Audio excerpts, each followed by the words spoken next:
Hi, I'm Irving. I'm a Brazilian Jiu Jitsu Black Belt and a former professional MMA fighter. I'm the head coach here at Itaipava Brazilian Jiu Jitsu and MMA in Newcastle at one time. With me I've got Sam Robinson. He's just gone 2-0 as a professional, winning his second fight again by submission. Okay, so we're going to show you today some alternative details for the Kimura from top position. We've looked at the Kimura from the guard, now we're going to look at the Kimura from the side control. I'm going to show you a little bit about the evolution of the Kimura and how I learned the Kimura, and then slowly refine that process. Okay, so can you go in side control for me, please? Okay, so let's talk about the kind of side control where I have chest to chest. Okay, it's a very, very different proposition when the guy has his frames intact here. When I've got him pinned chest to chest here, and I've got my underhook on the far side, this is where I'm going to be able to work from. I've got this arm isolated automatically and I can start to attack for the Kimura. Okay, from this position here, there's a very popular kind of side control that a lot of people use. I can't say that it's wrong. I don't say that anything is wrong anymore, because you can always point to somebody who's winning world championships doing that very thing. But it's not my favorite kind of side control, and I'll tell you why. Okay, so here, I've got my knees on the mat,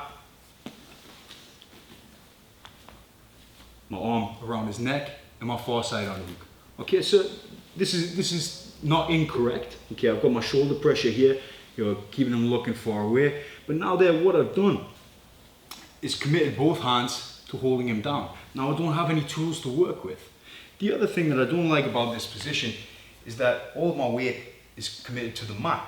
Okay, so here it's not a nice position, right? But you're not in any real discomfort. Bar the shoulder pressure, there's no real pressure on your body, there's nothing limiting your breathing. Also, when Sam escapes his hip from here, the first thing that I know about it is that I saw it happen from the corner of my eye. Okay, I didn't feel it happen until it's already too late. If I adjust my side control here so that I'm going hip to hip, now they are rewound underneath. Now I'm nudging his hip over. I'm not relying on having this hand to make him face the wrong way.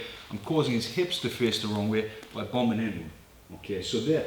Now what this does is give me a little bit of freedom to use this hand to come around, start making extra attacks without allowing him to do a basic classic hip escape. Okay, let's take a look at the pin from the other side.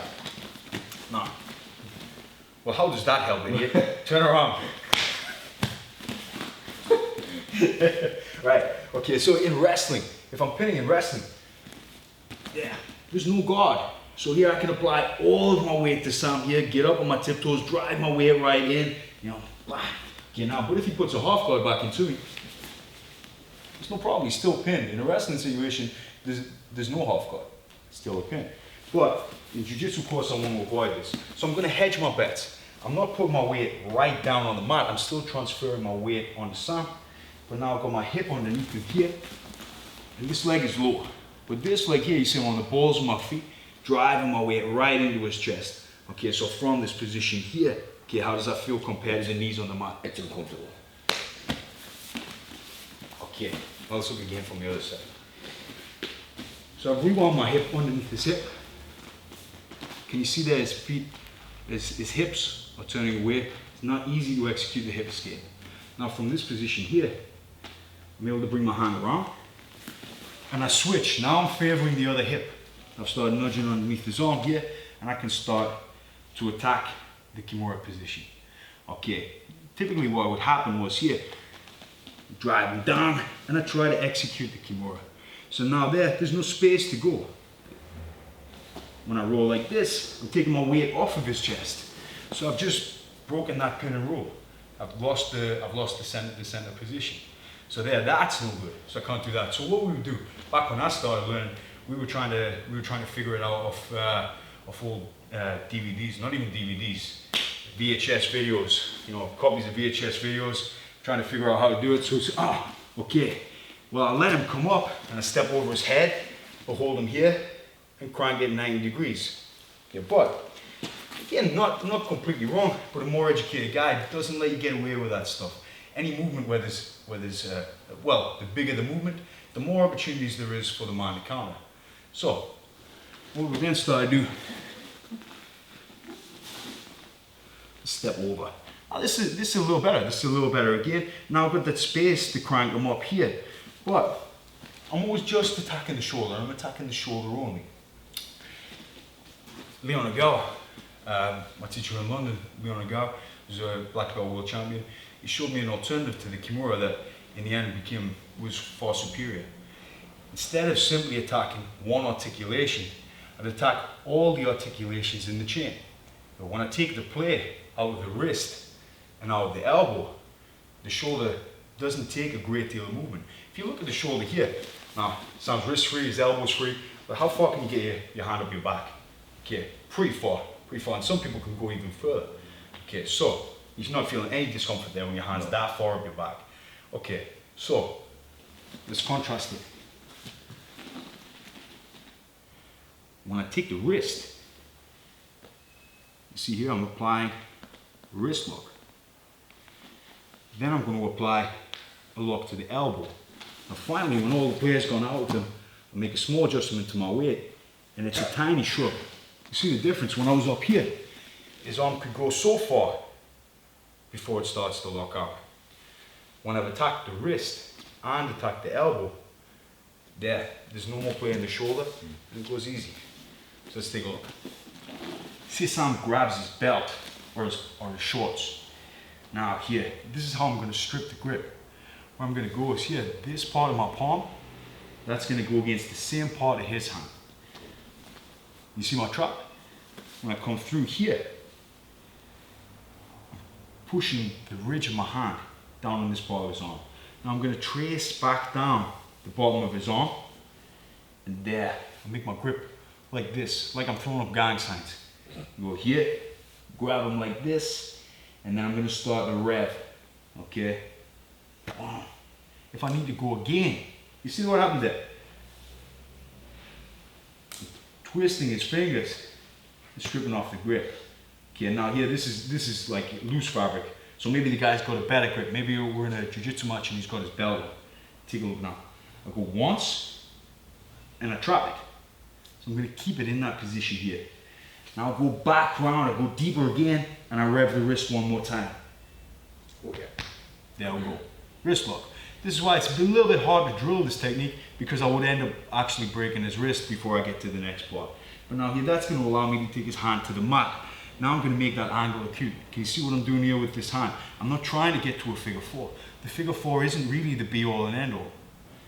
When I go here, I'm dropping down on his hand. Can you see the pressure down there? Can you feel it, son? Yes. Okay, now I'm going to make the angle acute. So I'm going to drive his fist right up into his armpit here, and then I twist. So I'm twisting the radius and ulna and making it pop at the end. Do you guys remember Sakuraba against Renzo Gracie? That's a real great fight. And I remember seeing Renzo Gracie at the end holding his elbow, and there's that great bit on this documentary where he's saying, I wouldn't give him the pleasure of showing the pain that I was in. But of course, it was a bad injury. I remember at the time thinking, because I only knew the Kimura as a shoulder attack, I was thinking, man, why did his elbow go? I couldn't understand it. Then when Leo showed me this technique, I said, okay, right. It's a different attack, the catch wrestling double wrist lock. It's a slightly different attack to the Kimura. So here, it's not just a bent arm lock, it's a wrist lock and an elbow lock, and finally a shoulder lock.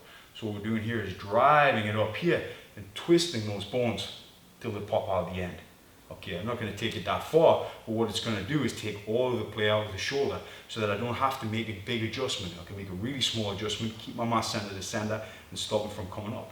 One more time. I've got the wrist, now I have to release it a little bit for the drill. Go deeper again, rev it one more time. And I'm going to twist, pushing his hand up into his armpit, making that as tight as I can, and drive it out there. Okay, there, that's the elbow, right? Yeah. You're not feeling the wrist now, you're not feeling the shoulder, it's just the elbow, right? Okay, now here I'm going to make a really small adjustment. This time I'm favoring this side of my hip. I'm favoring my hip here. Now I'm going to switch it so that I'm favoring this hip. So I've just shuffled my weight across, and now there, all it takes is a shrug, and I've locked the shoulder. You feel the pain in the shoulder there? Okay, so you want to be really specific about where you're getting the taps from. Again, 1 tap, 2 taps, 3 taps. So it's a 3-part lock. One more time here. I got my side control. Catch, trace down, and capture the wrist. If he's wised up to what I'm up to here and grab this pants, it's no problem for me. There, I'm driving down with that knife hand, trace down again, and rev it once, and if I need to, once more. Take his hand to the mat, wrist lock. I'm gonna release the wrist, bring it tight here, drive it up, adjust my weight, favor the other hip, and shrug.